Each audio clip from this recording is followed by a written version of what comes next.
Right. Gonna try this one more time. See if everything's working right. And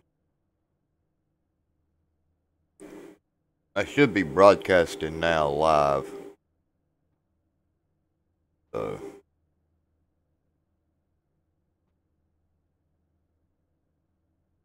And the drivers, this is a 10-lap race? Wow. Mm-hmm. That sucks. I need to find a big race to get in to see if it's going to work right. Because usually the longer I go, the more the timing screen messes up with me.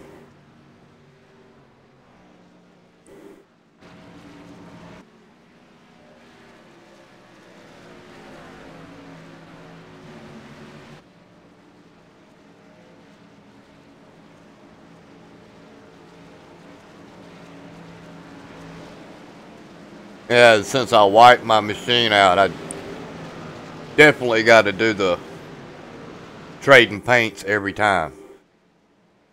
Make sure I get everybody's paint loaded. Oh. Because I used to save them, you know, so it wouldn't have to spend that much time. That guy's already got damage in the rear end and he ain't even made a lap.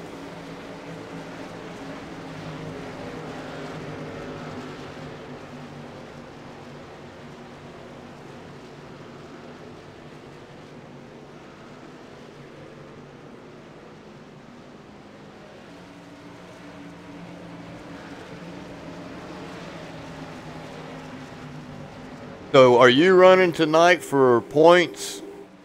Yeah. So you do run points in Grand National Series? Yes, sir. Well, that's not bad. Sitting second right now. Green, green, green. Oh, hell yeah. I hear you.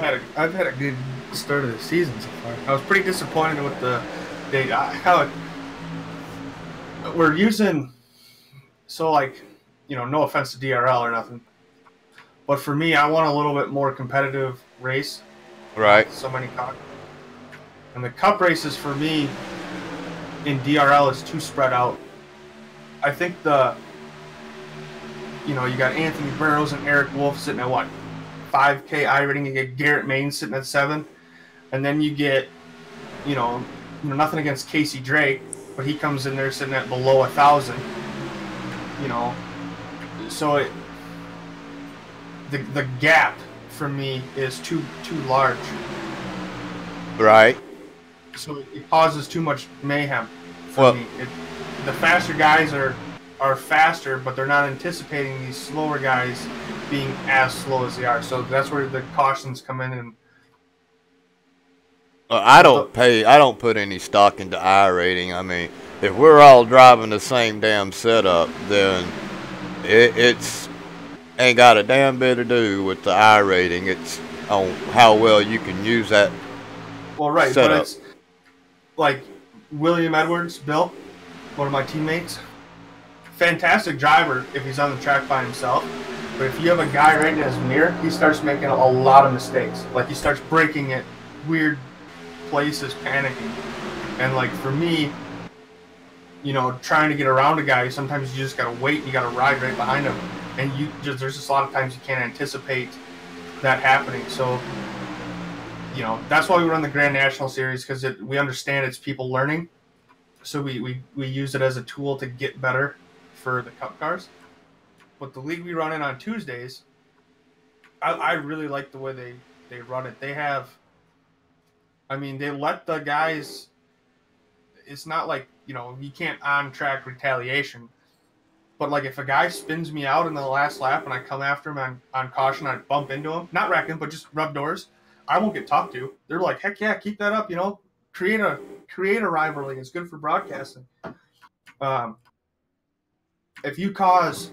The biggest thing I love, if you cause 2 wrecks within the first 80% of the race, regardless of the laps, first 80%. Right. If you bump a guy because he overbrakes a corner, you get an EOL, right? End of the longest line. If you get 2, you're parked for that race, and you're suspended for next week. Who said that? That's one of the rules there for this other league that we're in. Oh. So it really makes everybody's pretty aggressive, you know, start of the race, fresh tires and stuff like that. But as soon as that one person gets an EOL, the whole strategy changes. They cannot touch another person. You know, if they spin, they're SOL. What else is there? I like the way they do their qualifying. So in the past, they just changed it this week. In the past, they would throw up a 25-hour long practice session, a qualifying session. 25 hours. 25 hours. So we would qualify Sunday night into Monday night. You could go run 100 hot laps if you wanted to, but the track state is the exact same as it would be on race day, like starting state, and you can use that time to do your long runs and practice like that in the same exact environment. Right. So some of the fields, you know, at least these guys were like, you know, we had 55 people qualify last week. Only 40 of us made it. So to be able to race in these, it's a tight field. Everybody's kind of going, you know, you got to have a minimum speed, basically. You can't be a second off the pace. You're not making the show. So it's a lot tighter that way. It like forces guys to run the track correctly. Otherwise, they're not racing, you know? Right. I like that. This week they changed it because last week there was a lot of guys that just put down 100 hot laps, just seeing how fast they could get, you know? So Tommy, the admin, kind of was like, yeah, we gotta change this. So they changed it to 4 laps this week, so you could actually kind of, you know, practice it. But it's still a 25-hour practice or a qualifying session. We have a half hour before the race practice. We have a 10-minute driver meeting, and then we go. It's quick. Man, they're spending a lot of money on the 25-hour setup. He has several sponsors. 2 of the brothers that own a business. They create like deer calls or duck calls. Oh, right. They sponsor it. He's got a couple other guys that sponsor it between like, there's one guy that makes paints for people, and anybody in the league gets a free paint if they want it, and then he would just take that money and put it right back in the league. So he just asks if you get a paint from him just to donate it back to Oval Racing League. So it pays for itself that way, but I don't know. This one's so there's fast people like Burrows and them where, you know, they're up front every single week and they're probably gonna win, but because of like, you know, the strategies that go into it, and the EOL penalties, you know, those guys sometimes have to be over conservative, which causes them to get behind. Yeah, I just don't have the money to spend on a nice rig. You know, I got my Logitech G27. I'm happy with it. Now I don't run it at 900 degrees, you know, the full turnaround or whatever. I usually run it at 200 degrees because I'm used to the Microsoft Sidewinder force feedback. Right. But I mean, hell, even if you run it at 300 or 400 degrees, if you doubled it, the only thing you're doing is causing you to turn the wheel more. Now, it may help you out with the less you turn, the less the tire's turning. Maybe so. You know, I don't know. I'm just comfortable with the 200, and I go from there. You still, when you go to do the settings, you still are asked to turn the wheel at 90 degrees. Right. So if you turn the wheel and you actually set it at 90 degrees, I mean, it's still dividing that. I don't know how all that works. I just don't use the 900 degrees. My wheel's capable of doing the 900 degrees. I just don't do it. I got mine set at 900. So let's see why it's not changed particles. It just is darkened out, low detail. Hmm. Everything else is high. Hold on. All right, let's see. Options.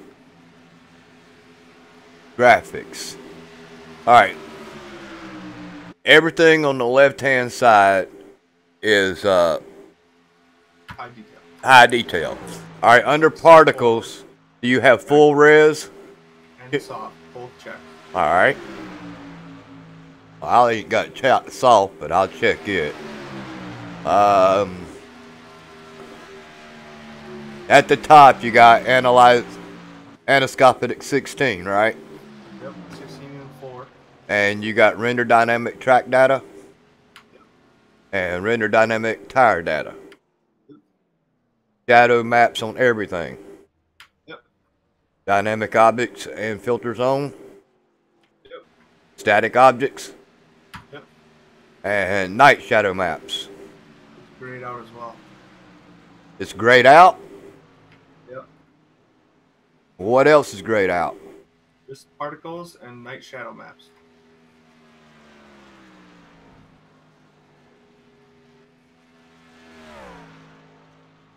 Particle full res is shadowed out. Just the drop down for particles. I have full res and soft both checked under particles. So you're not able to actually change it from low to high or medium. Correct. It's just stuck on low detail. Have you went back and rerun your setup through iRacing? How do I do that? Just when you get to the basic setting there, go to settings, and then it says low graphics or test graphics or whatever. Is that back on the main page? Yeah, hold on. I'm stopping